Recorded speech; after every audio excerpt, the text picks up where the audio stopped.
This weekend was Memorial Weekend for those who served and who died serving. Before this video starts, I want to take a few seconds to remember the actions of the brave men and women who put their lives on the line.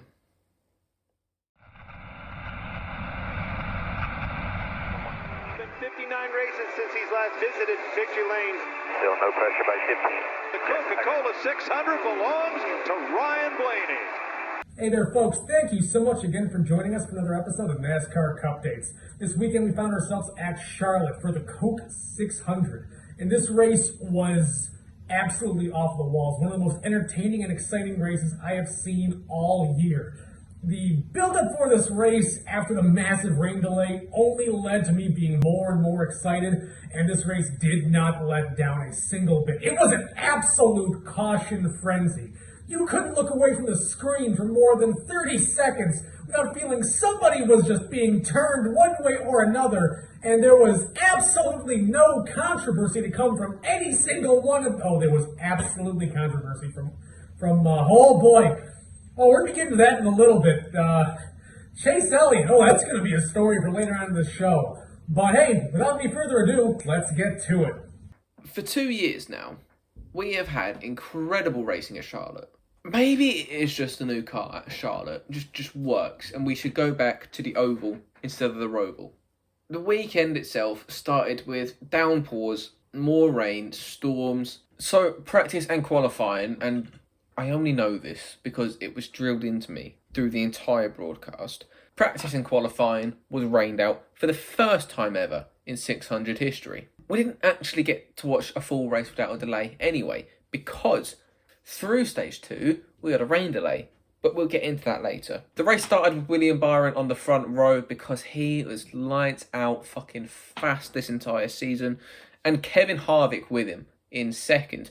Now, the story isn't William Byron because, like I said, he's fast. The story was Kevin Harvick because, my lord, he sucked donkey's ass. He was so bad, dropped to the mid-20s, but Kevin Harvick, being an absolute Chad, managed to claw it back. Jimmy Johnson, in his first race back since Cota, where that race lasted a whole lap for him, kept up that streak of incidents by spinning out on his own, which caused a late stage caution. After pit stops, it was William Byron being chased down by Christopher Bell, who got side by side right next to him. Bell just a little bit more right alongside. Oh, it's such a great race. We had a short rain delay which lasted half an hour, so we can't complain too much. When we came back, we got to enjoy some good, solid, uneventful, nothing major happened racing. Did you see what I did there? It's a scam. I'm lying. Kyle Busch managed to spin out on the backstretch and came down in front of Daniel Suarez. Didn't take anybody out though, so credit where credit's due. He managed to reverse from that spin all the way down to the pit entrance. Fair play. Other than that, nothing happened. I'm lying again. So yeah, as I hinted at earlier, oh boy, the Chase Elliott fiasco has been one of the most entertaining stories the entire week. So, near the midway point of this race, somewhere in between, Chase Elliott, Denny Hamlin, and Brad Keselowski are all battling for position coming out of turn 3 and 4. Unfortunately, it looks like Denny Hamlin gets a little bit squirrely coming out of turn 4, gets off the gas and slides up into Chase Elliott, unfortunately putting him in the wall. That happened. That is a thing that absolutely did happen.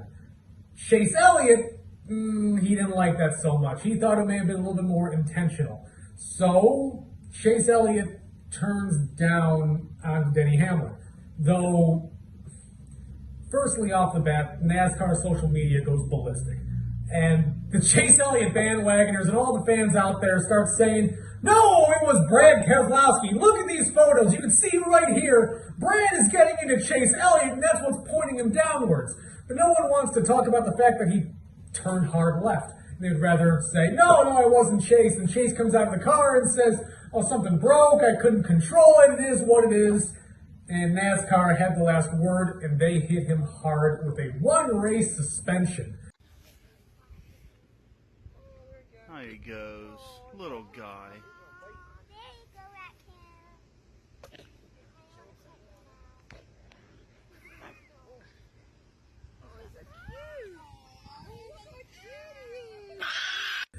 Oh, and the storm online has been chef's kiss, watching everybody take their sides, as you do with Chase Elliott. And, well, to quote Denny Hamlin, that's just good hard racing. Short track racing. Even the Dawsonville pool room conceded to the fact that Chase shouldn't be there next week. But that is where this beauty of an interview happened. Yeah, it's a tantrum, and he shouldn't be racing next week. Right rear hooks are absolutely unacceptable. I don't care. It's the same thing Bubba Wallace did with Kyle Larson. The exact same. He shouldn't be racing. It's a tantrum. Thanks, Eddie. I forgot to say that before this, Legacy Motor Club lost all 3 cars. I don't know how you managed to lose all 3 cars. It was in this arcade note. 2 cars were in the same incident. 1 car was a lap before. Johnson and Jones managed to get out on track. Gregson ended up behind the wall. He's had one hell of a rookie season. Right, what else happened? Because I'm losing time here.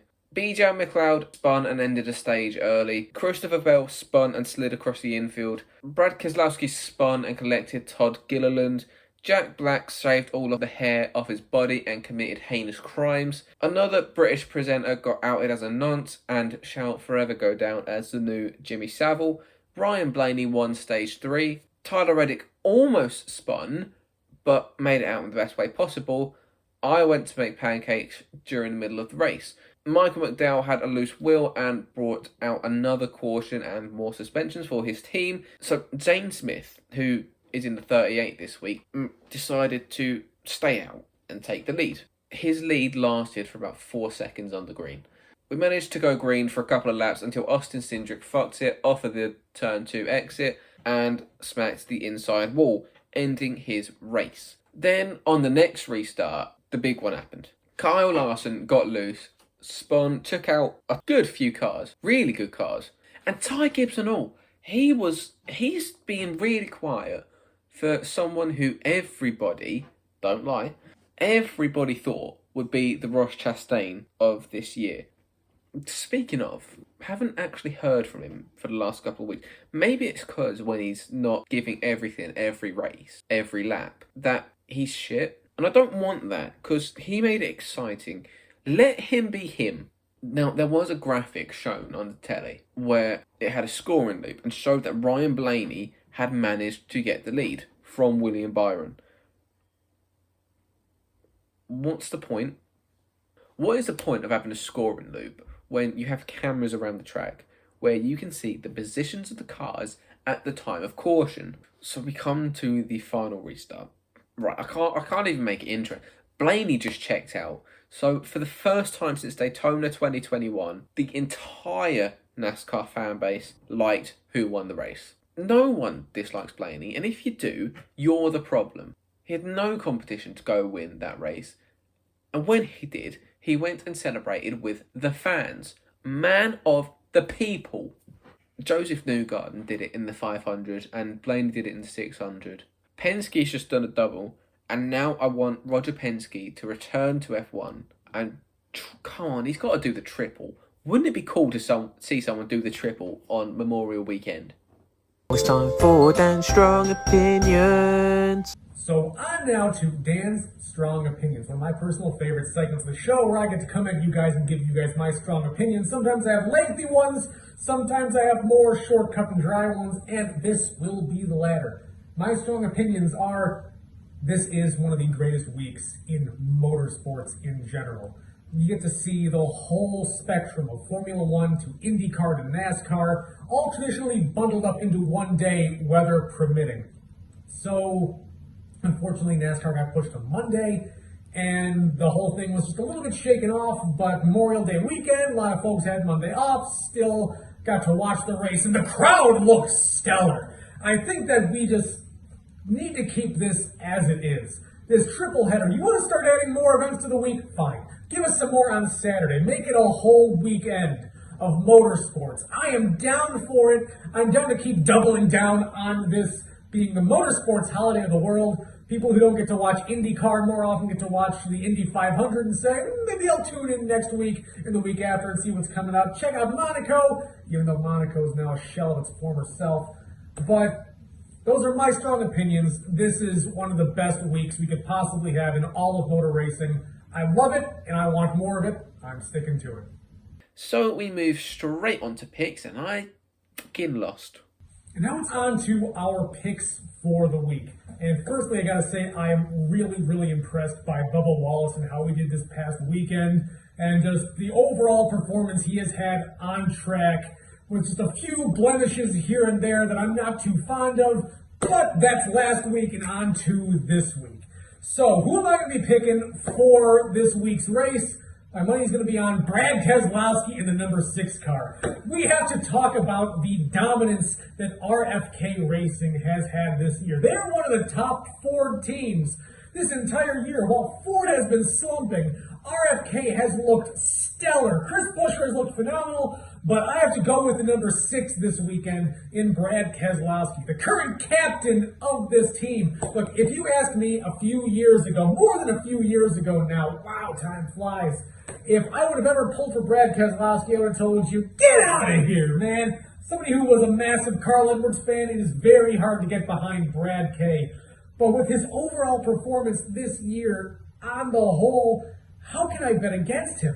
I really think Brad Keselowski is going to get it done this weekend. I think the 6 car is going to be in victory lane for the first time in a long time, with the captain Brad K getting it done at Gateway this weekend. This is my pick, and I'm sticking with this one, buddy. I'm going to take Chris Buescher, actually, for Gateway. I have no clue about this track. Just vibes. That's it for this week. Thank you to everybody that watches. Make sure you leave a like and comment down below. Subscribe to the channel and other socials. And once again, that will wrap up another episode of NASCAR Cup Dates. Thank you, folks, so much for joining us at home. I'm really looking forward to Gateway. This track is very new on the Cup Series circuit. Really unique design, kind of a hodgepodge of a lot of what New Hampshire does, with a lot of what Darlington does, leads to a very unique form of racing. And the more unique tracks we get out there, separating from one from the next, that makes the sport all the more exciting. Anybody watching at home, please give us a like and a follow down in the comments below. Love to hear your opinions. Love to hear your strong opinions. Let me know what you think of this past weekend or the week coming up. Let me know about your opinions about Chase Elliott on my Twitter. Go ahead and give me a follow at CupDatesDan and rattle off anything you got. Tell me how wrong I am, how right he is. And as always, Elliott, thank you for having me. And you folks, y'all have a good night now. Cheers.